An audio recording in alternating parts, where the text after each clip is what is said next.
Hello guys, स्वागत है आपका सिटीजन जी चैनल पर। और आज आप देखने वाले हो 2025 में ही रिलीज हुई horror movie Bambi the Reckoning का ब्रेकडाउन, जो बेस्ड है Bambi a Life in the Woods novel पे। और ट्विस्टेड चाइल्डहुड यूनिवर्स की ये फोर्थ फिल्म है, वही विनी द पू वाला यूनिवर्स। बैम्बी भी इस हॉरर सिनेमैटिक यूनिवर्स का पार्ट बन चुका है। आगे और कौन कौन इस यूनिवर्स में आने वाला है, यानी और कौन कौन सी मूवीज आ रही हैं, उनकी जानकारी भी इस वीडियो में दे दूंगा। तो चलिए अब ज्यादा देर ना करते हुए जल्दी से स्टोरी स्टार्ट करते हैं।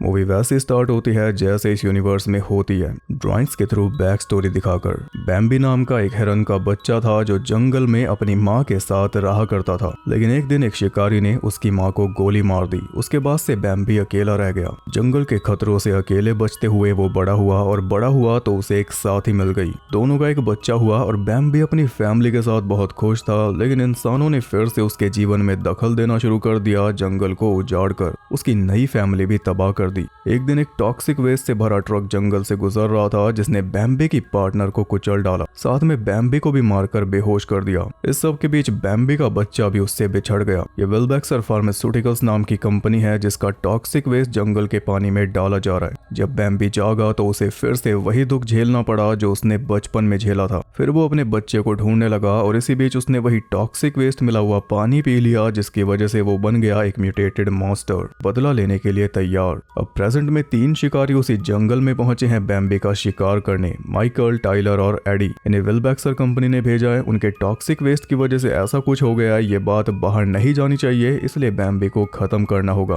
वो तीनों एक डेड बर्ड के ऊपर टारगेट प्रैक्टिस कर रहे थे और बर्ड को गोली मारकर तीनों आगे बढ़ गए। इसी बीच हम जाना और उसके बेटे बेंजी को देखते हैं, जो थैंक्स गिविंग पे बेंजी के डैड साइमन की फैमिली के घर जा रहे हैं। पर मेन बात यह है कि साइमन खुद नहीं आ रहा, वो काम में कुछ ज्यादा ही बिजी है। टैक्सी लेकर दोनों माँ बेटे निकल गए और जंगल वाले रास्ते में पहुंचे ही थे कि तभी बेंजी को उल्टी आ गई, जिस वजह से गाड़ी रोकनी पड़ी। और गाड़ी रुकी भी वहीं पे जहां पे वो डेड बर्ड पड़ी थी। वापस गाड़ी में बैठ के वो बस थोड़ा आगे बढ़े ही थे कि तभी सामने से बैम्बी भागते हुए आया और सींग घुमाकर उसने एक ही बार में गाड़ी को पलट दिया। इसके बाद गाड़ी के ऊपर कूद कूद कर उसने ड्राइवर की हड्डी पसली तोड़कर उसे मार डाला। इतने में माँ बेटे दोनों पीछे का ग्लास तोड़ के वहां से भाग निकले, पर जाते जाते उन्होंने एक बार बैम्बी को देख जरूर लिया और हमने भी देख लिया पूरा लुक। साइमन की फैमिली का घर पास में ही है, जहाँ पे साइमन की माँ मैरी बाहर खड़े होकर बार बार बैम्बी बैम्बी बोले जा रही है। मैरी डिमेंशिया का शिकार है, इसलिए इसे कुछ याद नहीं रहता, लेकिन बैम्बी इसे हर वक्त याद रहता है। इसके दिमाग में कुछ इस कदर घूमता है कि ये बस उसी की ड्राइंग्स बनाती रहती है। इसने पूरा घर भर रखा है। घर में मैरी के 2 बेटे रहते हैं, एंड्रू और जोशुआ, साथ में एंड्रू की वाइफ हैरियट और बेटा हैरिसन, जिसे जरा सी भी तमीज नहीं है। जहाँ पे इनका घर है वहाँ पे फोन में सिग्नल नहीं आते और एंड्रू ने लैंडलाइन फोन का कनेक्शन भी कटवा दिया है, क्योंकि मैरी बार बार पुलिस के पास फोन मिलाती थी। मैरी ने पहले ही बता दिया कि वो आ चुके हैं। हैरियट समझ नहीं पाई कि उसने क्या बोला, पर जब रूम से बाहर निकली तो समझ गई।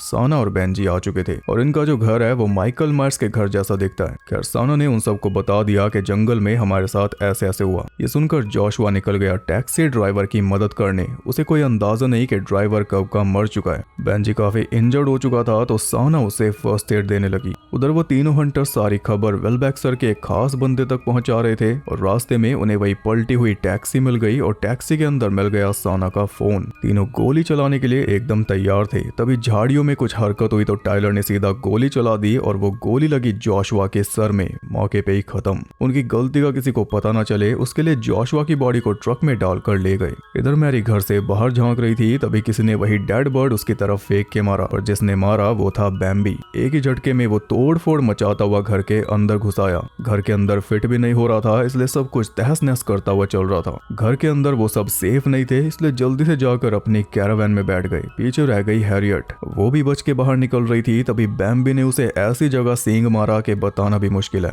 बैम्बी उसके पीछे ऐसे भागा जैसे घोस्ट फेस भागा था केसी के पीछे। पूरी फैमिली के सामने बैम्बी ने सींग घुमाकर हैरियट के 2 टुकड़े कर दिए और ये देखकर एंड्रू फुल स्पीड में वैन स्टार्ट करके वहां से निकल पड़ा। बैम्बी ने उनका पीछा करके उन्हें रोड से उतारने की पूरी कोशिश की, लेकिन एंड्रू ने बैलेंस बनाए रखा, जिसके चलते वो बैम्बी से आगे निकलने में कामयाब रहे। इतने में तीनों शिकारी उनके घर पहुंच चुके थे, जहां पे उन्हें 2 टुकड़ों में बटी हुई हैरियट मिली, वो भी जिंदा। उसकी सफरिंग माइकल ने खत्म की अपने चाकू से। उधर फैमिली को अचानक रुकना पड़ा क्योंकि रोड के बीच में एक पेड़ गिरा हुआ था। एंड्रू ने प्लान बनाया कि वैन की मदद से इस पेड़ को खींच के रोड से हटा देंगे। एंड्रू, हैरिसन और साना तो बाहर रहकर जोर लगाएंगे, इसलिए वैन में रेस देनी होगी बेंजी को। यही बात साना उसे समझा रही थी कि तभी सामने से बैम्बी आ गया और उसे आता देख बेंजी ने ऐसी रेस दी कि सीधा डॉक्टर ड्राइविंग में पहुंचा दिया वैन को। दिक्कत ये हुई कि तब तक एंड्रू ने रस्सी को पेड़ से नहीं बांधा था, उल्टा रस्सी उसी के पैर में लिपट गई और वो भी वैन के साथ साथ घिसता चला गया। बेंजी तो बैम्बी को अवॉइड करके निकल गया, पर पीछे रह गया हैरिसन। बचने के लिए वो जंगल में भागा, लेकिन आखिर में पकड़ा गया। बैम्बी ने अपना बड़ा सा मुंह खोल लिया था कि तभी उसे अपने बच्चे की आवाज आ गई, इसलिए वो हैरिसन को वहीं पे छोड़ के चला गया। तभी एक रैबिट हैरिसन के पास आया और आदत से मजबूर हैरिसन ने उसे लात मार के दूर फेंक दिया। लेकिन ये बर्ताव उसे आज नहीं तो कल भारी पड़ना ही था, वो आज ही पड़ गया। रैबिट वापस आया अपने साथ गुंडे लोग लेकर, टॉक्सिक वेस्ट की वजह से म्यूटेट हुए खूंखार रैबिट्स लेकर, जो हैरिसन को जिंदा ही नोच नोच के खा गए। उस टॉक्सिक पानी से और भी कई सारे जानवर प्रभावित हुए हैं और उन सभी जानवरों का सफाया कर रहे हैं वो 3 हंटर्स। पूरे जंगल में उन्होंने ट्रैप्स लगा रखे हैं और ट्रैप्स के सामने लगे हैं लाइव कैमरे।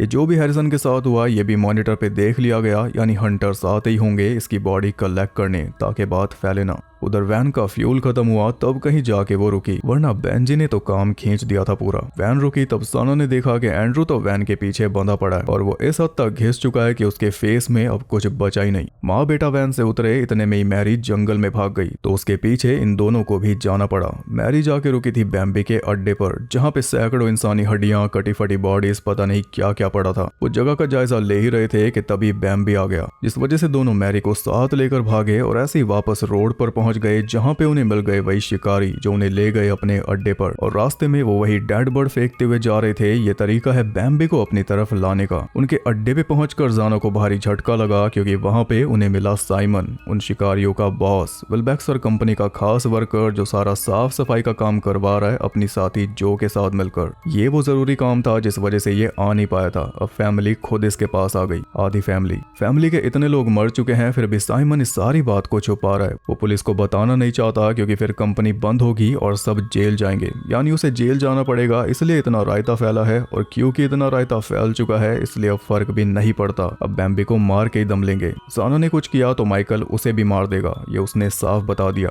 बैम्बी के बच्चे को इन्होंने यहीं पे कैद करके रखा हुआ है, जरूरत पड़ने पर उसका यूज करने के लिए, और वो टाइम आ चुका है। एडी और टाइलर उसे बाहर जंगल की तरफ लेकर गए बैम्बी को बुलाने के लिए। उसके बच्चे को बेट की तरह यूज कर रहे थे, लेकिन बैम्बी बहुत ज्यादा समझदार है। उसने मौका देखकर पहले टाइलर का सर अलग किया, फिर एडी की टांगे चबाकर उसका भी सर उखाड़ लिया। इतने में बेंजी ने बच्चे को पिंजरे में से निकाल लिया था। ये देखकर इधर से माइकल उसे पकड़ने गया और उधर से साना और साइमन उसे ढूंढ ही रहे थे। अड्डे पे बचे थे जो और मैरी। बैम्बी अंदर आया और मैरी का सर चबाने के लिए उसने मुंह भी खोल लिया कि तभी जो से आवाज हो गई, जिसके चलते वो जो के पीछे लग गया, द शाइनिंग की तरह दरवाजा तोड़ते हुए। बचने का कोई मौका नहीं था, इसलिए जो ने डिसाइड किया कि वो बैम्बी को साथ लेकर मरेगी। उसने वहां पे रखे हुए सिलेंडर्स में गोली मार दी, जिससे पूरा अड्डा ब्लास्ट हो गया। इधर बेंजी के पास साना, साइमन और माइकल तीनों पहुंच चुके थे। माइकल उसे गोली मारने के लिए तैयार था कि तभी वहां पे आ गया जलता हुआ बैम्बी, जो माइकल को दबोच कर अपने साथ ले गया। माइकल का सैटेलाइट फोन वहीं पे गिर चुका था, जिसे साइमन ने उठा लिया। तभी बैम्बी वापस आ गया अपना बच्चा लेने। ये देखकर साना अपने बेटे के साथ जाके खड़ी हो गई, लेकिन साइमन उन दोनों को बचाने के बजाय अपनी जान बचाकर भाग निकला। साना समझ गई थी कि बैम्बी को अपना बच्चा चाहिए, इसलिए उसने बच्चे को सामने कर दिया और बैम्बी का बच्चा फाइनली उसे मिल गया। लेकिन तभी पीछे से आया माइकल, जिसने गोलियां मार मार के बैम्बी को धराशायी कर डाला, और उसका भी हिसाब कर दिया मैरी ने उसके सर में गोली मार के। मैरी जिंदा भी बच गई और पूरी तरह ठीक भी हो गई, पर जो नहीं बचा वो है बैम्बी। जो उसके साथ हुआ था बचपन में, वही उसके बच्चे के साथ हो गया। एक शिकारी ने बच्चे के सामने उसके पेरेंट को गोली मार के खत्म कर दिया। बच्चा उसे उठाता रह गया, लेकिन वो उठा नहीं। उधर साइमन बचकर भागने की फिराक में था, लेकिन रैबिट ने उसका भी खेल खत्म कर दिया। बैम्बी का बच्चा इतनी मुश्किलों के बाद उसे मिला था, लेकिन दोनों मिलके भी नहीं मिल पाए। बच्चे के रोने के साथ ही ये मूवी एंड हो गई। मैंने सोचा था कि पूनीवर्स में विनी द पू बैम्बी की सवारी करेगा, पर बैम्बी तो मर चुका है। इस यूनिवर्स की मूवीज में ऐसे कई सारे चेंजेस किए जा रहे हैं जो कि ज्यादा बेहतर है, इसलिए मूवीज डिले हो रही हैं। अब आगे जो भी होगा अच्छा ही होगा, इतना तो हम कह सकते हैं, क्योंकि ये मूवीज बड़ी बड़ी स्लैशर मूवीज को फेल कर रही हैं। हर एक मूवी की टोन अलग है, अलग तरह की स्टोरी है, इसलिए लोग पसंद कर रहे हैं। वरना अब जो स्लैशर्स आ रहे हैं जैसे कि फियर स्ट्रीट, प्रॉम क्वीन, उनमें स्टोरी होती नहीं। और इस मामले में ये यूनिवर्स बहुत रिच है, क्योंकि इनके पास ऐसी स्टोरीज हैं जो किसी के पास नहीं है। हर मूवी में मेन स्टोरी ये ड्राइंग्स के थ्रू दिखा देते हैं, जिससे बहुत सारा पैसा बच जाता है। फिर हमें बस एक छोटा सा प्लॉट दिखा देते हैं, और वो भी बहुत लगता है क्योंकि बैक स्टोरी इतनी तगड़ी होती है। क्वालिटी बहुत ज्यादा इंप्रूव कर रहे हैं, और जहां मौका लगे वहां बाकी फेमस हॉरर मूवीज से भी बहुत कुछ ले रहे हैं। जैसे इसमें बैम्बी का जो डिजाइन है वो लिया गया है द रिचुअल मूवी के वेंडिगो से, एकदम सिमिलर है। पर इस मूवी की जो खासियत है वो है इसकी किल्स। कौन कब मर जाएगा, कैसे मर जाएगा, कुछ भी गैस नहीं कर सकते। बहुत सही यूनिवर्स बनाया जा रहा है जो शायद अगले साल कनेक्ट हो जाएगा। इस यूनिवर्स में अभी 4 मूवीज आई हैं, विनी द पू blood and honey, blood and honey 2, Peter pans Neverland nightmare और बैम्बी द रेकनिंग। फ्यूचर की बात करें तो अगले साल पिनोकियो अनस्ट्रॉन्ग आएगी, फिर पूनीवर्स मॉन्स्टर्स असेंबल जिसमें क्रॉसओवर होगा सभी का, उसके बाद आएगी ब्लड एंड हनी 3, यानी पू की कहानी उसके बाद भी आगे बढ़ेगी। और क्या पता वो पहले आ जाए, क्योंकि अभी बहुत चेंजेस किए जा रहे हैं। इसके अलावा जो और प्रोजेक्ट्स हैं जो भी बनने शुरू होंगे वो है Awakening, Sleeping Beauty, Snow White Returns, Alice the Mad, Tigger's Return, Mary Poppins film, Peter Pan का सीक्वल, और शायद 1-2 मूवीज अभी और हैं जो अनाउंस होनी है। इतनी दूर तक ये यूनिवर्स जाने वाला है। पीटर पैन के ऊपर मैंने वीडियो नहीं बनाई है, लेकिन मैं जल्दी बनाने वाला हूँ, क्योंकि मैं ये पूरा यूनिवर्स एकदम स्टार्ट से कवर कर रहा हूँ और एंड तक करूंगा। मैंने पहले बोला था ये यूनिवर्स कुछ करके दिखाएगा, वो आप देख ही रहे हो। आपको कौन सी मूवी का सबसे ज्यादा वेट है कमेंट करके बता सकते हो, और ये मूवी आपको कैसी लगी वो भी बता देना। कमेंट्स ज्यादा होंगे तो पीटर पैन वाली वीडियो जल्दी आएगी। ये वीडियो पसंद आई तो लाइक करना, और ऐसी और इंटरेस्टिंग वीडियोस देखने के लिए चैनल को सब्सक्राइब करके बेल नोटिफिकेशन को ऑल पर सेट कर लो, ताकि नोटिफिकेशन सारे डाउट्स का सफाया कर सके। और ज्यादा कनेक्टेड रहने के लिए आप मुझे इंस्टाग्राम पर फॉलो कर सकते हो, वहां पे आपको सारी अपडेट्स मिल जाएंगी, और साथ ही और भी जगहों पर जिनके लिंक्स आपको मिल जाएंगे नीचे। मैं आपसे मिलता हूँ अगली वीडियो के साथ, तब तक के लिए सबको बाय।